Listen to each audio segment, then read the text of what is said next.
පිළිකා ප්‍රතිකාර ඉවර වෙනවා කියන්නේ ඇත්තටම ලොකු හුස්මක් ගන්න පුනා මොහොතක්.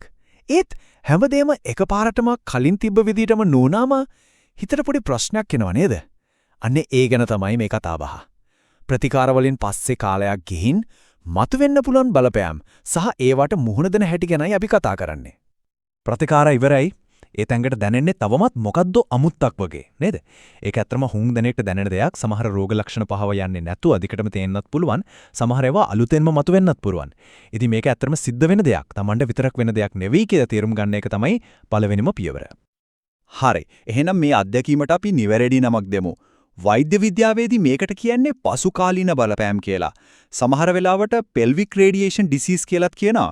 නමේම තියෙනවා වගේ විකිරණ ප්‍රතිකාර ඉවර වෙලා මාස ගානකට සමහර විට අවුරුදු ගානකට පස්සේ තමයි මේවා මතුවෙන්න පටන් ගන්නෙ.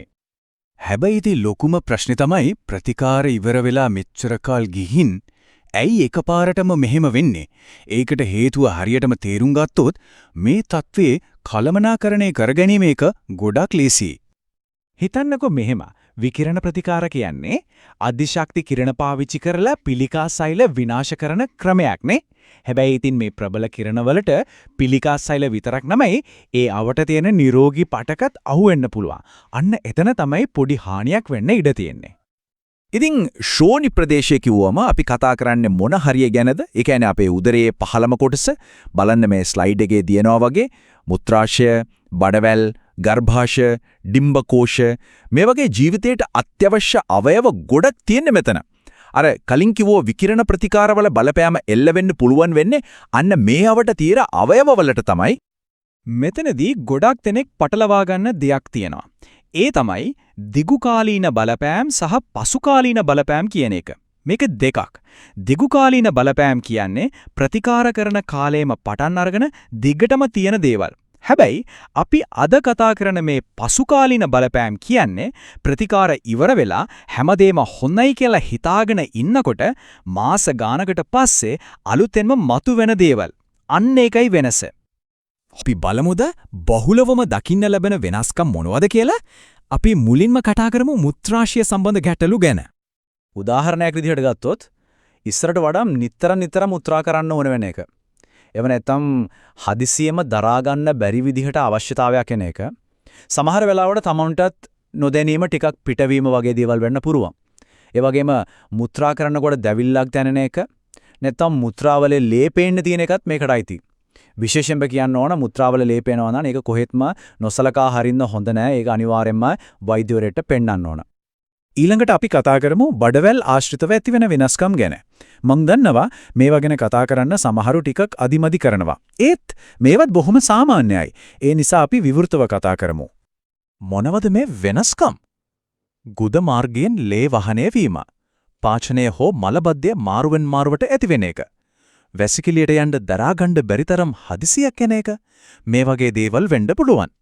ඒ විතරක් නෙවෙයි මල පහ පාලනය කරගන්න අමාරු වෙන එක හෝ අධිකව වාතය පිට වෙන එකත් වෙන්න පුළුවන්. මතක තියාගන්න මේවා ගැන කතා කරන්න අපහසු වුණාට මේ හැම දෙයකටම උදව් ලබා ගන්න ක්‍රම තියෙනවා. හරි. ප්‍රශ්න මොනවද කියලා අපි දැන් දන්නවා. හැබැයි වැදගත්ම දේ තමයි මේවත් එක්ක නිකම්ම ජීවත් වෙන්න ඕන නෑ කියන එක. මේ රෝග ලක්ෂණ පාලනය කරගන්න අපිටම කරන්න පුළුවන් දේවල් තියෙනවා. ඒ වගේම ලබා ගන්න පුළුවන් වෘත්තීය උපදෙස් ඕන තරම් තියෙනවා. අපි දැන් ඒ ගැන බලමු. මුත්‍රාශය සම්බන්ධ ගැටලු වලට තියෙන හරිම හොඳ විසඳුමක් තමයි බ්ලැඩර් රීට්‍රේනින්. නැත්නම් මුත්‍රාශය පුහුණු කරන එක. මේක හිතන තරම් අමාරු නෑ. බලන්නකෝ. මුලින්ම පුරුද්දක් විදිහට දිනපොතක Taman වැසිකිලි යන වාර ගණන වෙලාවල් වගේ දේවල් ලියා ගන්න. ඊට පස්සේ මුත්‍රා කරන අවශ්‍යතාවය දැනුණ ගමන් යන්නේ නැතුව විනාඩියක් දෙකක් ඉවසලා ඉන්න උත්සාහ කරන්න. හිත වෙනතක යවන්න ආපස්සට ගණන් කරන වගේ දෙයක් කරන්න. ටිකින් ටික ඔය ඉවසන කාලය වැඩි කරගන්න පුළුවන්. කාලයක් යද්දී මුත්‍රාශයට හොඳ පාලනයක් ඇති වෙනවා. දැන් අපි කන බොන දේවල් ඒක මේ හැම දෙයකටම බලපානවා. බලන්න මේ ස්ලයිඩ් එකේ තියෙනවා වගේ සමබර තන්තු බහුල ආහාර වේලක් નિયમિત වේලාවට ගනිමින් බඩවැලේ ක්‍රියාකාරීත්වය විධිමත් කරගන්න පුළුවන්. ඒ වගේම තමයි වතුර. දවසට අවශ්‍ය වතුර ප්‍රමාණය හරියට බොන එක මුත්‍රාශයේ සහ බඩවැලේ ගැටලු දෙකටම එක වගේ වැදගත්. ඒ වගේම තමයි ඇඟට ව්‍යායාම දෙන එක. ලොකු දේවල් නෙවෙයි. දිනපතා ඇවිදින එක වගේ සරල දෙයක් වුණත් බර පාලනයේට මලබද්ධතාවය වැළක්වා ගන්න වගේම ශ්‍රෝණි මාංශ පේශි ශක්තිමත් කරන්නත් ගොඩක් උදව් වෙනවා. මේ හැමදේම එකට එකතු වුණාම රෝග ලක්ෂණ පාලනය කරගන්න ලොකු සහනයක් ලැබෙනවා. මේ බලන්න මේ අත්දැකීමට මුහුණ දුන්න කෙනෙක් ඈන් කියලා කියන දෙයක්.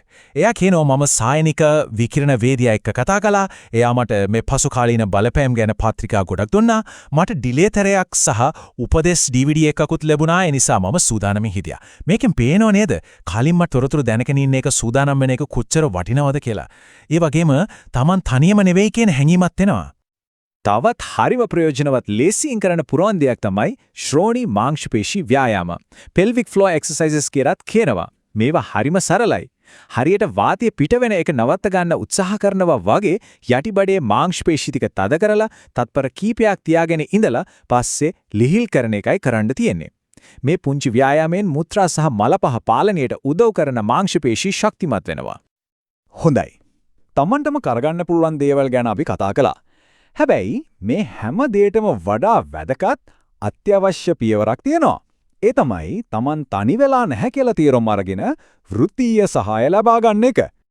මේ වගේ දේවල් ගැන අනිත් අයත් එක්ක සමහර වෙලාව වෛද්‍යවරයෙක් එක්ක වුණත් කතා කරන්න ලැජ්ජාවක් අපහසුතාවයක් දැනෙන එක සාමාන්‍යයි.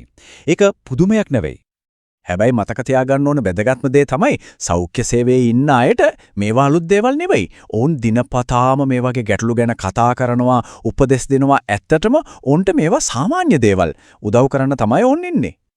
ඉතින් කරන්න ඕන පළවෙනිම සහ සරලම දේ තමයි Tamanට දැනෙන ඕනෑම අලුත් රෝග ලක්ෂණයක් එහෙම නැත්නම් දිගටම පවතින දෙයක් ගැන Tamanට ප්‍රතිකාර කරපු පිළිකා වෛද්‍යවරයාට එහෙම නැත්නම් පවුලේ වෛද්‍යවරයාට කියන එක.